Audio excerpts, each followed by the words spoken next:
Life is like a long book, and when we reach its final chapters, the pages slow down. The words aren't about rushing or striving anymore. They're about quiet moments, soft and warm. I've lived through 80 springs, seen the world shift and turn, but what stays with me isn't the noise of those years. It's the sound of my grandchildren laughing, the smell of my mother's cooking drifting from the kitchen long ago. This book isn't about grand things. It's for you, those who've walked through many seasons, to sit with me, sip a cup of tea, and smile at the life we've lived. Memories are treasures we carry when the body grows tired. They don't weigh us down. They lift us up. Some say looking back brings sadness, but I disagree. To remember is to relive, to feel the sun on your face from a day 50 years gone. I hope these stories remind you of your own, of a time when the world felt simpler, or when love was spoken in the smallest gestures. Let's turn the dial back, like an old radio, and listen to the songs of yesterday together. Chapter 1. Yesterday still lingers. Time has a way of creeping up on you, doesn't it? One day you're a child darting through the grass, the world wide and wild, and the next you're 82, settled in a chair that knows your shape too well, wondering where all those years went. My knees ache now, my eyes squint at fine print, but my mind still drifts back to the days when life seemed simpler. Or perhaps memory just smooths out the rough spots. I grew up in a small house perched on the edge of a village, where a dirt road unfurled like a dusty ribbon toward the fields. It wasn't much to look at, a low roof that clattered in the rain, walls patched with whatever we could find. But it was home. My mother would stand at the doorway, her apron speckled with flour from kneading dough, her voice slicing through the evening hush. "Hurry up, you little rascal, supper's getting cold," she'd call, hands planted on her hips. I'd come running, feet caked with mud, the sun still clinging to my shoulders like a warm hand. Supper was humble, boiled potatoes dusted with salt, a scrap of bread if the day had been kind. We'd sit beneath the mango tree in the yard, its branches swaying gently, while the crickets struck up their twilight song. Those sounds stick with you, don't they? If I close my eyes, I can hear it all over again.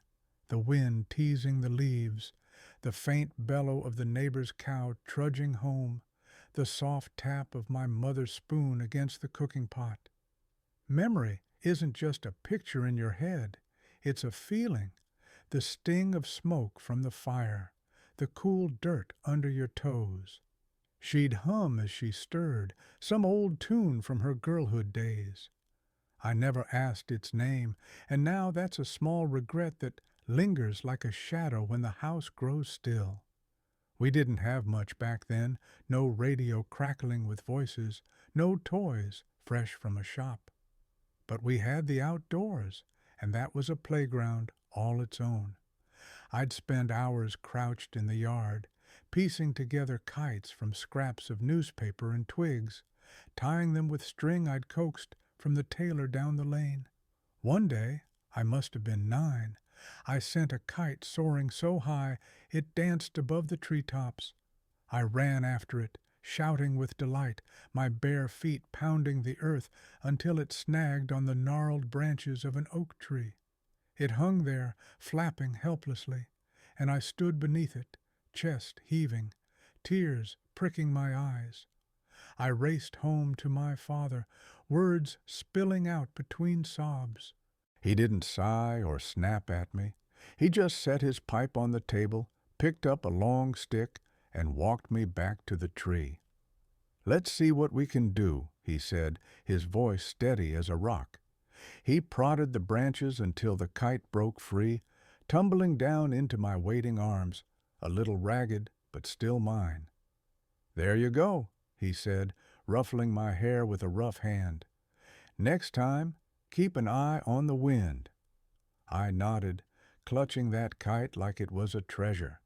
It wasn't really about the kite. It was him, the quiet way he fixed things when they went wrong. I tell that story to my grandkids now, and they giggle, their faces lit by those little screens they're always tapping. "Grandpa, why didn't you just buy a new one?" they ask, puzzled. I chuckle and explain that we didn't have stores bursting with kites or pockets full of coins. We made what we needed, and that made it mean more. They don't always get it. Their world moves so fast, all buttons and bright lights. But sometimes I catch a flicker in their eyes, like they're trying to imagine a life stitched together from scraps and sunshine. There's another day that comes back to me often, clear as if it happened yesterday. It was a scorching summer, the air thick and heavy. My older brother Tom decided we should go fishing at the creek that wound through the woods. He was 16, all long legs and big plans, and I trailed after him, 8 years old and eager. We didn't have proper rods, just sticks with string and hooks we'd bent from old wire. We perched on the muddy bank, the water bubbling past, our feet dangling above the current. Hours slipped by, the sun blazing down, and we caught one fish, a tiny thing, barely the size of my palm. We cheered like we'd hooked a giant, then let it go. It wasn't about the fish, it was the waiting, the stillness, the way we sat there with nothing but the creek and each other. Tom's been gone 20 years now, lost to a heart that gave out too soon. But when I think of him, it's that day I see, the sunlight flashing on the water, his laugh bouncing through the trees. Time takes people away, but it leaves these moments behind, like gifts you can unwrap when you need them most. They're worn and faded, but that's what makes them real. Life wasn't all golden back then. There were hard days, winter nights when the wind howled and the pantry sat empty, times when my parents' voices sharpened over money they couldn't stretch. I remember the pinch of hunger, the sting of a switch when I'd pushed too far. But memory sifts through it all, pulling out the bits that shine. Maybe that's what growing old teaches you, to hold the good close and let the rest slip away. I sit on my porch most evenings now, watching the world roll past. The dirt roads gone, replaced by smooth asphalt, and cars hum where the fields once stretched. Lights glow from houses that used to be open land, and the quiet I knew as a boy feels distant. But the wind hasn't changed. It brushes my face, cool and familiar, and for a second I'm 8 again, running home with mud on my feet and my mother's voice calling me in. Yesterday lingers if you let it, and I do. I let it stay, like an old friend who doesn't mind the silence. Chapter 2. Whispers of the Wind. There's a kind of peace that comes with age if you let it. When you're young, life feels like a race, always chasing something just out of reach, whether it's a job, a dream, or a handful of coins to make the week stretch. But now, at 82, I've learned to slow down, to listen to the world instead of shouting over it. The wind's been my teacher lately. It moves through the trees outside my window, soft one day, restless the next, and if you sit still long enough, it has things to tell you. These days I spend most of my mornings on the porch, a chipped mug of tea in my hands. The house sits at the end of a lane, flanked by fields that roll out toward the horizon, golden in summer, gray and bare when winter creeps in. It's not the same land I knew as a boy with its dirt paths and ox carts, but it's close enough. The air still carries that old familiar smell of earth and grass, and the wind still hums the same tune. I watch it ripple through the tall stalks, bending them like dancers, and it takes me back to quieter times when I'd lie in the fields and let the hours drift by. Back then, I didn't think much of it, just grass and sky, nothing special. But now, those little things feel like treasures. The other day, I noticed a bird perched on the fence post, a small thing with feathers the color of rust. It sat there, tilting its head, then let out a trill that cut through the morning hush. I don't know its name. I never learned the names of birds, but I sat and listened until it flew off, leaving the silence a little brighter. My grandkids would have pulled out their gadgets to look it up, snapping pictures to show their friends. Me, I just watched. Sometimes that's enough. The wind brought me another gift not long ago. I'd been sitting out there, half dozing in the sun, when I heard a faint rustle from the hedge along the yard. At first, I thought it was a cat. There's a tabby that prowls around sometimes, hunting mice in the barn. But then a leaf skittered out, spinning across the porch boards. It was dry and curled, the kind that falls when autumn turns sharp, and it danced in little circles as the breeze pushed it along. I leaned forward, watching it twirl, and for no reason at all, I smiled. It reminded me of the games we played as kids, chasing leaves like they were alive, laughing when they slipped through our fingers. I used to think joy had to be big, winning something, buying something, going somewhere. But age has shown me it hides in the cracks. A leaf spinning in the wind, the chirp of a bird, the way the sunlight spills over the fields at dawn. They're small, but they're enough to fill a morning. My neighbor, Mrs. Harrow, doesn't see it that way. She's a few years younger than me, always bustling about, complaining that the days drag now, that her kids are grown and gone. "What's there to do?" she'll say, shaking her head. I tell her to sit still for once, to listen, but she just waves me off and hurries back to her chores. Maybe it's not for everyone, this kind of quiet. There was a time I wasn't so different. After Tom passed, my brother from those creekside fishing days, I kept busy to outrun the emptiness. I'd tinker in the shed, mend fences that didn't need mending, anything to keep my hands moving. But one afternoon, I stopped. I was out by the old oak, the same one that snagged my kite all those years ago, and the wind kicked up, rattling the branches. I stood there, letting it wash over me, and for the first time in months, I didn't feel like running. It was as if the air carried him back to me, just for a moment. His laugh, the way he'd squint into the sun. I went home that day and sat on the porch, and I've been sitting ever since. The wind doesn't always bring memories, though. Sometimes it's just a companion. Last week a storm rolled in from the west, dark clouds piling up like a wall. I stayed outside longer than I should have, watching the gusts whip the trees into a frenzy. The air smelled sharp, like rain and lightning, and when the first drops fell, I shuffled inside, my coat damp. From the window, I saw the world blur, sheets of water, leaves tearing loose, the fields bending low. It was wild and loud, but there was something alive in it, something that made my heart thump a little harder. Storms don't scare me anymore. They remind me I'm still here, still part of it all. When the weather's gentler, I take walks. Not far, just down the lane and back. My legs aren't what they used to be, but I manage with a stick I carved from a fallen branch.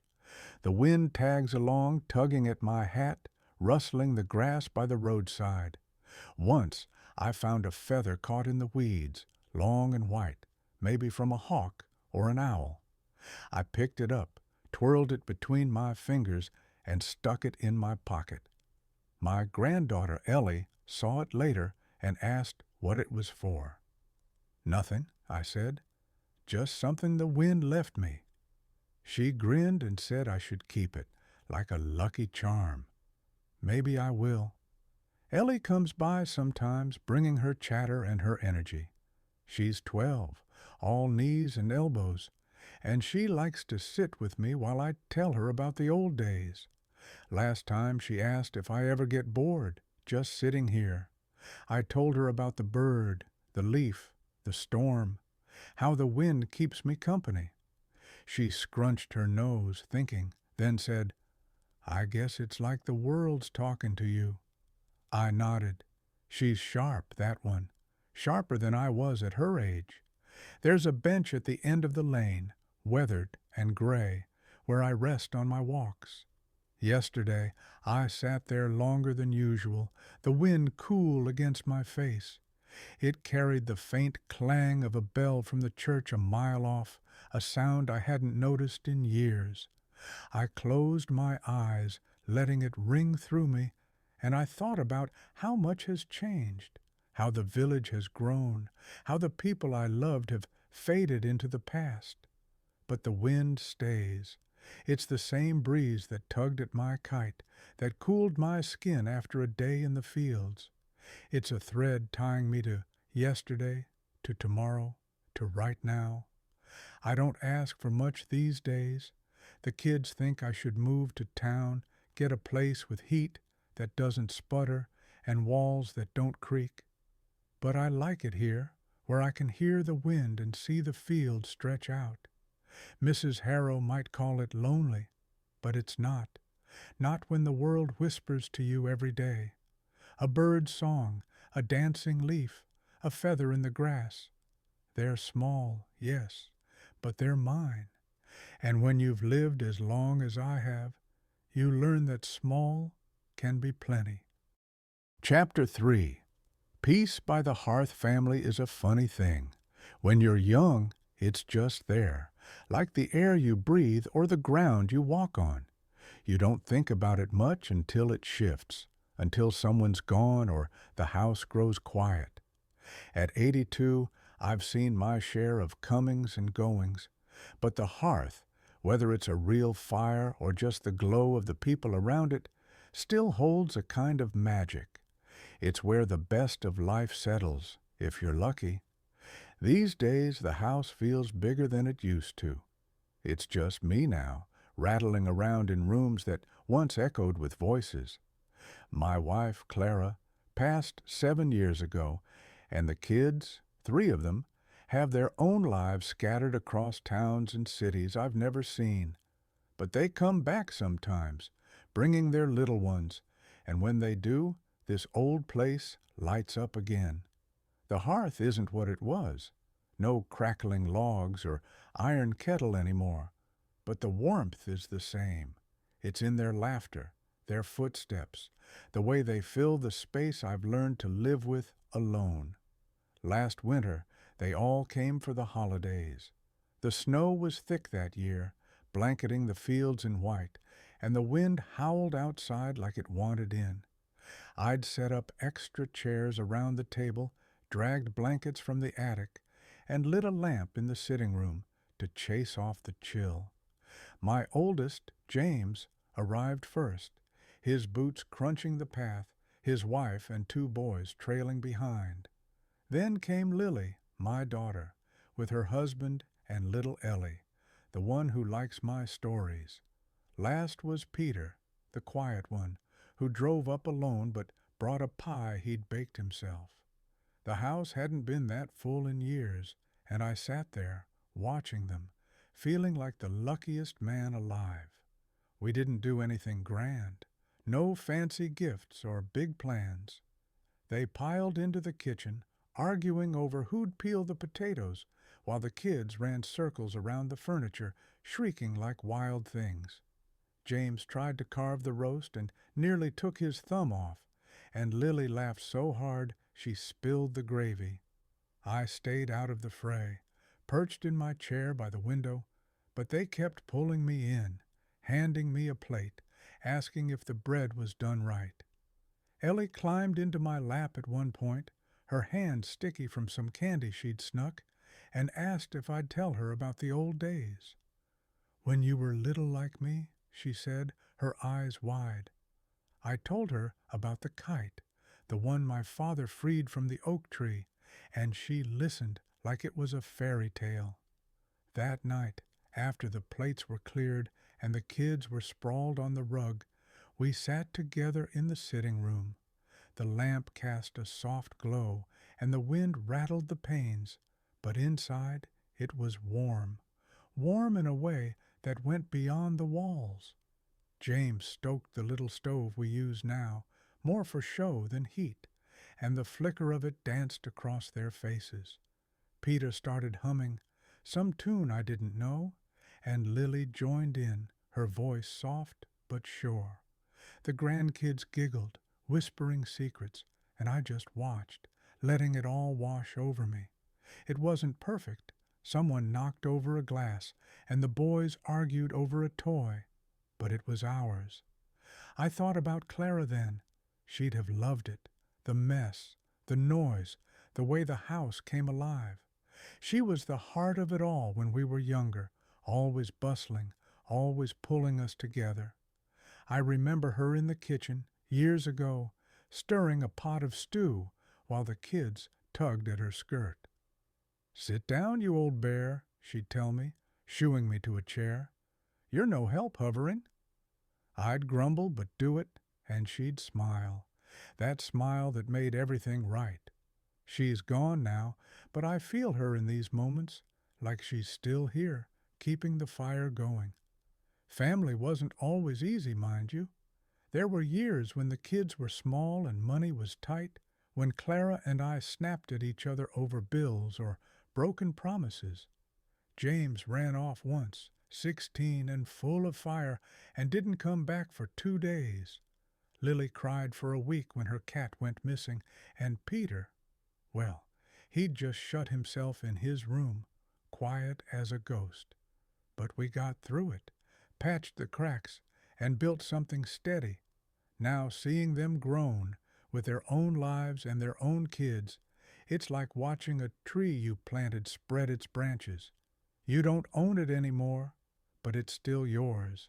Ellie's the one who keeps me tethered to it now. She's got her mother's spark, Lily's quick laugh, her sharp eyes. Last time she visited, just her and Lily, she dragged a stool to the counter and insisted on helping me bake bread. I'm no cook. Clara was the one with the knack, but I let her try. She floured the table, her hands, my shirt, and half the floor before we were done. The loaf came out lumpy and hard as a rock, but she beamed like it was a prize. "We made it together, Grandpa," she said, and I didn't have the heart to tell her it'd break a tooth. We ate it anyway, slathered with butter, and it wasn't half bad. That's what the hearth is, I suppose. Not the bread or the fire, but the togetherness. It's why I stay in this house, even when the kids nag me to move somewhere smaller, somewhere easier. "You don't need all this space," James says, practical as ever. Maybe he's right. The stairs creak, the roof leaks, and the cold seeps in more each winter. But this is where Clara sang to the babies, where Tom carved his initials in the doorframe before he left for good, where the grandkids leave their muddy prints. It's not just a house, it's a story, and I'm not ready to close the book. Sometimes when they're not here, I sit by the window and imagine them. I see James as a boy, racing Peter across the yard, their shouts ringing out. I see Lily with her dolls, lining them up like a little queen. I hear Clara's voice, calling them in from the dusk. The room's empty now, but it doesn't feel that way, not when the echoes linger. The wind outside helps, too. It rattles the shutters, stirs the curtains, keeps the silence from settling too deep. Last night, I lit the stove again, just for myself. The flame was small, barely enough to warm my hands, but I sat there anyway, watching it flicker. I thought about that holiday dinner, the spilled gravy, the humming, the kids tumbling over each other. I thought about Clara, about Tom, about the years that built this life. The wind howled outside, but in here it was still, still and warm, like a hand on my shoulder. Peace isn't loud. It's not a shout or a celebration. It's this, a quiet room, a glowing light, and the memory of the ones who make you whole. That's the hearth I carry now, and it's enough to keep me going. Chapter 4. Shadows of Time. Time doesn't move the way you think it does. When you're young, it's a river, fast and loud, pulling you along whether you're ready or not. But at 82, it's more like a shadow, stretching long and slow across the day, shifting with the light. I've watched it creep over this house, this land, these hands of mine, and I've learned it doesn't just take, it leaves things behind, too. Marks you can't see until you stop to look. The other day, I found an old photograph tucked in a drawer. It was faded, the edges curling, but there we were, Clara and me, young and grinning, standing in front of this house when it was new. She had her arm looped through mine, her hair loose in the wind, and I was squinting at the camera like I'd rather be anywhere else. Behind us, the porch was bare.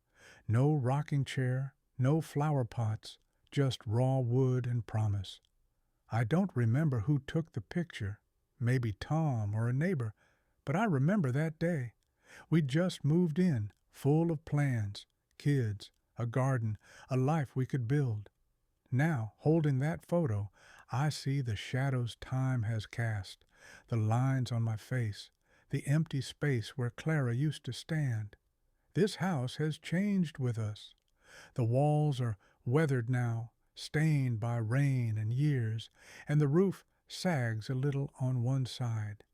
I used to climb up there to patch leaks, cursing the wind that tore the shingles loose. But these days, I leave it to James when he visits.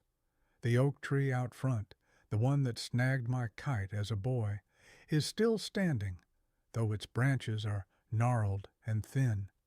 I walk past it sometimes, leaning on my stick, and run my hand over the bark. It's rougher than I remember, but solid, like it's holding on to time as stubbornly as I am. The village has shifted, too. The dirt lane I ran down as a kid is paved now, smooth and black, and cars hum where carts used to creak. The fields stretch out the same, but they're quieter. No more shouts of farmhands, no clatter of plows. Machines do the work now, sleek and silent, and the people I knew, the tailor who gave me string, the old woman who sold eggs, they're long gone. New faces have taken their place, younger ones who nod politely but don't linger to talk. I don't mind. Change is what time does best, and I've had my share of it. I think about my hands a lot these days. They're not the hands I had back then, strong and quick, good for hauling wood or tying knots. Now they're knotted themselves, spotted with age, trembling when I hold a cup too long. But they've done things. They built this house with Clara, rocked our babies to sleep, mended fences in the rain. I look at them and see the years etched in every line. Hard years, good years, all of them mine. Time's left its shadow there, and I'm not ashamed of it. Some shadows are heavier, though. Tom's the one I feel most. My brother was a big man, broad-shouldered and loud, always dragging me into some scheme, fishing at the creek, sneaking apples from the orchard down the road. He left when I was 20, off to work in a city I never visited, and we drifted apart the way brothers sometimes do. I got a letter when he died, heart trouble, sudden and sharp, and it hit me like a stone. I hadn't seen him in years, hadn't heard his laugh or felt his hand clap my back. Time took him before I could say the things I meant to, and that shadow lingers, dark and quiet, in the corners of my mind. Clara's shadow is different, softer, warmer, but no less real. She was the steady one, the one who kept us going when the days got lean. I see her everywhere in this house, in the curtains she sewed, the chair she'd sit in with a book, the garden she loved even when it fought her back. 7 years she's been gone, and I still catch myself turning to tell her something, expecting her voice to answer. The kids say I should let go, move on, but it's not about holding on. It's about living with what's left. Time took her, but it gave me 50 years first, and that's a trade I'd make again. The grandkids don't see time the way I do. To them, it's endless, a thing to fill with games and noise.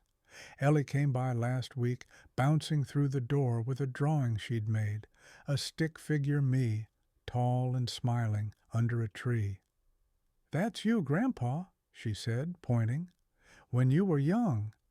I laughed and asked how she knew what I looked like back then. "Mom told me you were strong," she said, matter of fact. I kept that drawing, pinned it to the wall by my chair. It's not accurate, I was never that tall, but it's her way of reaching across the years, and that's worth more than the truth. I took her outside that day, down to the oak tree. The wind was up, tugging at her hair, and she asked why it never stops blowing. "It's got places to go," I told her, and she nodded like that made sense. We sat on the grass, and I showed her how to whistle through a blade of it, the way Tom taught me. She tried, puffing her cheeks until a thin squeak came out, and we both laughed. For a moment, I was a boy again, sitting with my brother, the world simple and wide. Time folded back on itself, and the shadow lifted just a little. Nights are when the shadows stretch longest. I sit by the window, the lamp low, and watch the dark settle over the fields. The house creaks, old joints, old bones, and I think about what's past. The kite in the tree, the fish in the creek, Clara's smile, Tom's voice. They're all there, layered in the quiet. I used to fight time, wishing I could hold it still, but now I let it be. It's not my enemy. It's my story, written in the lines on my hands, the cracks in these walls, the faces I carry with me. Yesterday, I walked to the bench at the lane's end, slower than I used to. The wind was sharp, cutting through my coat, and I sat there, watching the clouds drift. A hawk circled overhead, wings wide against the gray, and I followed it until it vanished behind the trees. It reminded me of something Clara said once, years ago, when we watched the stars from this same spot. "Time's just a way to measure love," she'd murmured, her hand in mine. I didn't understand then, but I do now. It's not about how long you get. It's about what fills it. The shadows of time aren't all loss. They're proof of what was, of what mattered. This house, this land, these people, they've marked me, and I've marked them back. I'll sit here in the quiet and let the years stretch out as they will. There's peace in that, a kind I didn't know to look for until now. Chapter 5. The Sky Remembers. There's a stillness that comes with the end of a day when the light fades and the world seems to hold its breath. At 82, I've come to love that quiet, the way it settles over the fields, the way it wraps around this old house like a blanket. I sit by the window most evenings now, watching the sky turn from gold to gray, and I think about how much it's seen. The sky doesn't forget. It's carried every moment I've lived, every laugh and tear, and it holds them still, even when I can't. This morning, I walked out to the porch earlier than usual. The air was crisp, the kind that bites at your nose, and a thin frost glittered on the grass. Winter's close. I can feel it in my bones. But the sky was clear, a deep blue stretching wide above the trees. I stood there, leaning on my stick, and watched my breath puff out in little clouds. It reminded me of mornings long ago when I'd run out to the yard as a boy, chasing the cold with Tom, our shouts ringing through the frost. The sky was the same then, vast and patient, watching us play. I wonder if it remembers us the way I do, two small figures against the endless white, full of life and noise. I don't run any more, of course. My legs won't let me, and the stick's a steady friend now. But I still walk when I can, down the lane to the bench or out by the oak tree. Yesterday I went farther than I'd planned, past the hedge and into the field beyond. The wind was gentle, brushing the grass, and I stopped to look up. A flock of birds wheeled overhead, dark shapes against the light, heading somewhere warmer. Clara used to watch them with me, her head tilted back, guessing where they'd land. South, maybe, she'd say, and I'd nod, pretending I knew. She's not here to guess now, but I like to think she's up there, riding the wind with them, free in a way I can't be yet. The sky's a mirror, in a way. It shows you what's gone and what's still here.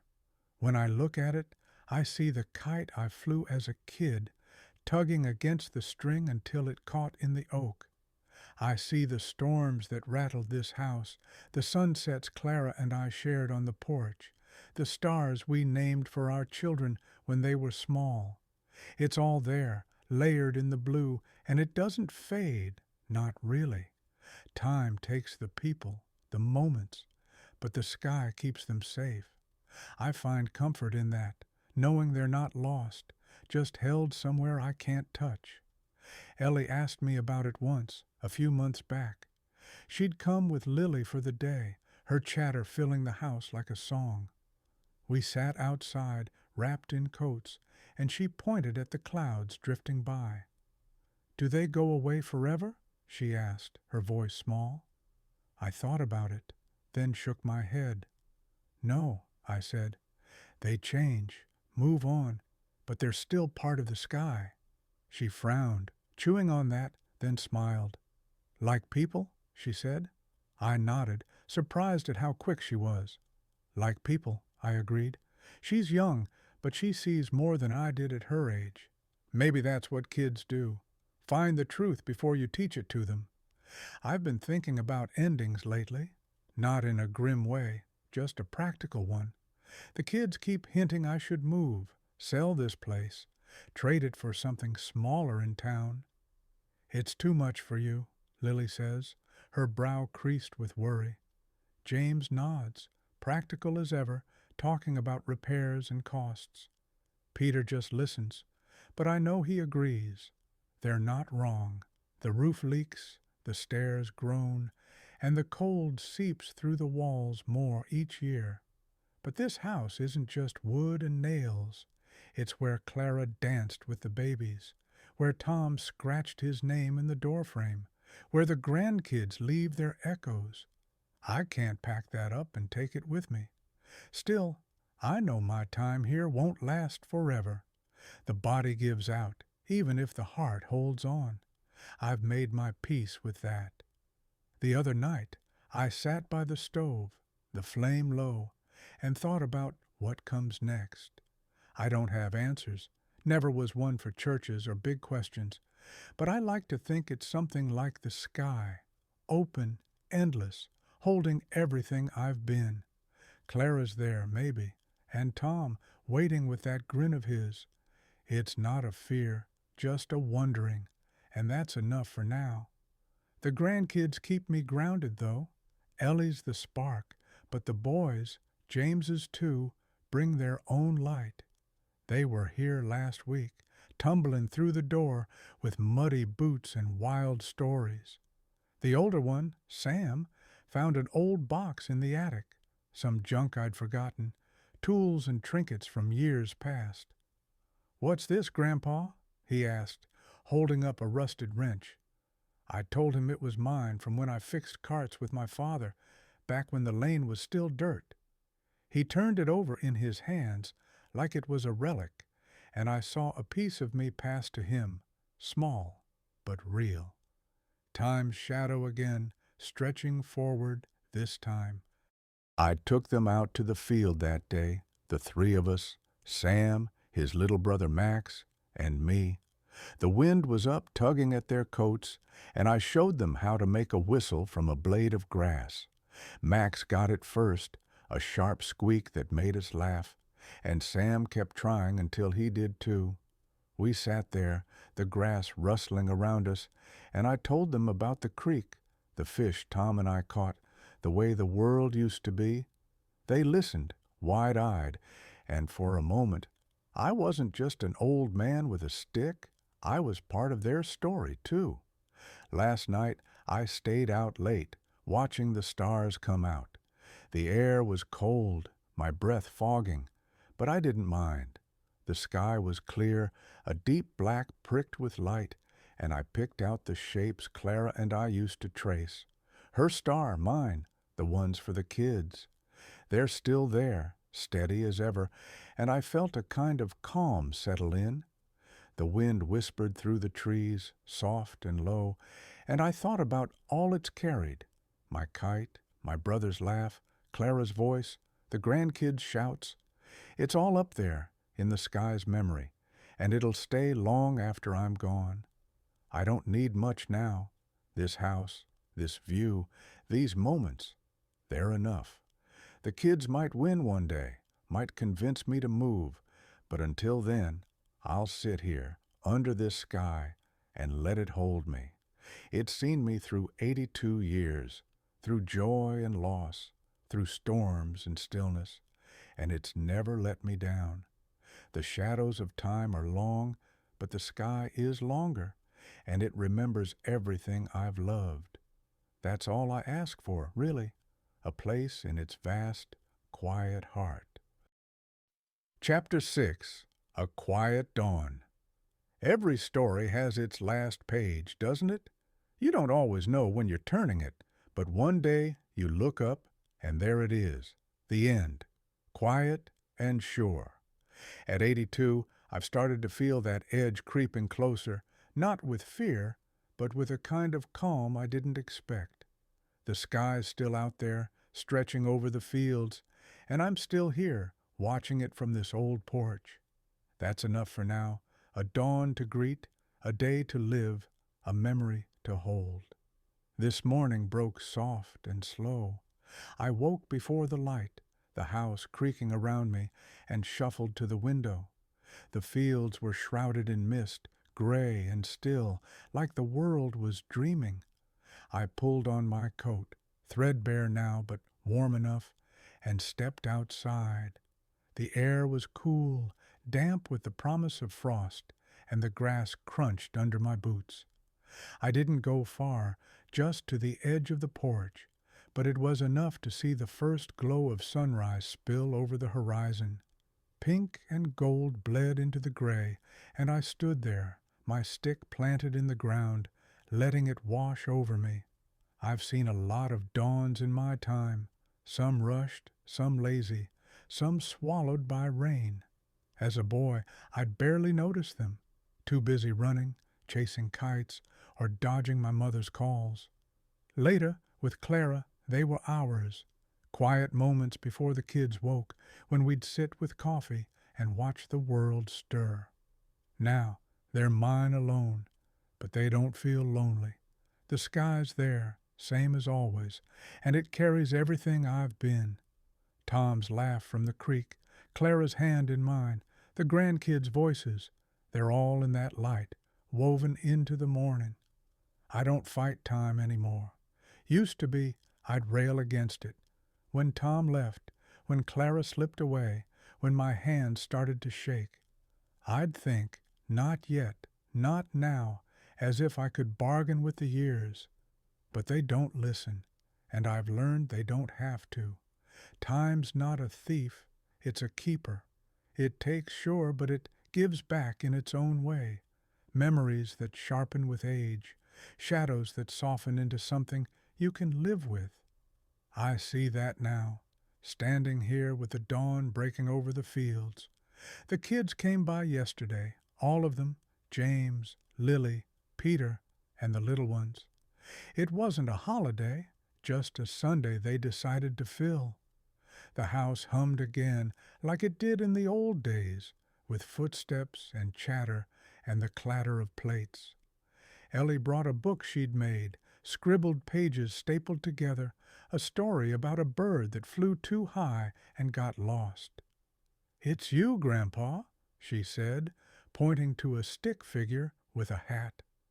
I laughed and asked why. "Because you're always looking up," she said, and I couldn't argue with that. She's got a way of seeing me I don't always see myself. We went outside after lunch, the whole bunch of us. The wind was light, teasing the grass, and the grandkids ran ahead, Sam and Max racing Ellie to the oak tree. I followed slow, my stick tapping the ground, and watched them climb the lower branches, shouting like they owned the world. Lily stayed back with me, her arm looped through mine, and for a moment it was Clara there. Same walk, same quiet smile. "You're stubborn, you know," she said, nodding at the house. "Staying here all alone." I shrugged. "It's not alone," I told her. "Not with all this." She didn't push, just squeezed my arm, and we stood there, letting the kids' laughter fill the air. They'll take this place one day, I know that. Maybe not soon, but when I'm gone, it'll be theirs. The house, the fields, the oak. James will fix the roof. Lily will plant flowers. Peter will sit quiet and think. The grandkids will run through it, leaving their own marks, and that's how it should be. I used to worry about letting go, about what happens when I'm not here to hold it all together. But watching them yesterday, I saw it. They're already carrying it. The stories I've told, the moments we've shared, they're in them now, like seeds waiting to grow. I sat on the bench by the lane after they left, the sky turning orange as the sun dipped low. The wind picked up, cool against my face, and I thought about what's ahead. Not the end exactly, just the next thing. I don't know what it looks like, but I picture it wide and open, like the fields after a rain, with Clara waiting and Tom waving me over. Maybe it's foolish, but it feels right. The sky's held me this long. I trust it'll know what to do when the time comes. Back inside, I lit the stove, just a small flame to warm my hands. The house was quiet again, but not empty. I could still hear Ellie's giggle, Sam's shout, the way Lily's voice softened when she said goodbye.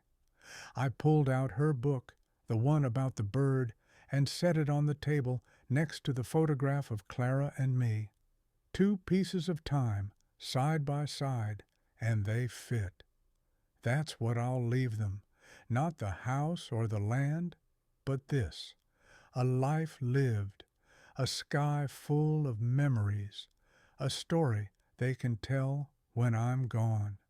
Tonight, I'll sit by the window again, watching the stars prick the dark. The wind will hum through the trees, and I'll listen, like I always do. It's carried me through 82 years, through kites and storms, through love and loss, and it'll carry me a little further still. I don't need more than that. The dawn will come, soft and new, and I'll be here to meet it, one more time. That's the deal I've made with the sky, and it's kept its word so far. So here I am, at the last page, or close to it. The fields stretch out, the house creaks, the wind whispers, and I'm still part of it all. Not forever, but for now, and that's plenty. The sky remembers, and so do I. Tom's grin, Clara's touch, the grandkids' voices rising over the grass. They'll carry on when I can't, and the sky will watch them too, holding us all in its quiet, endless way. That's enough. That's everything.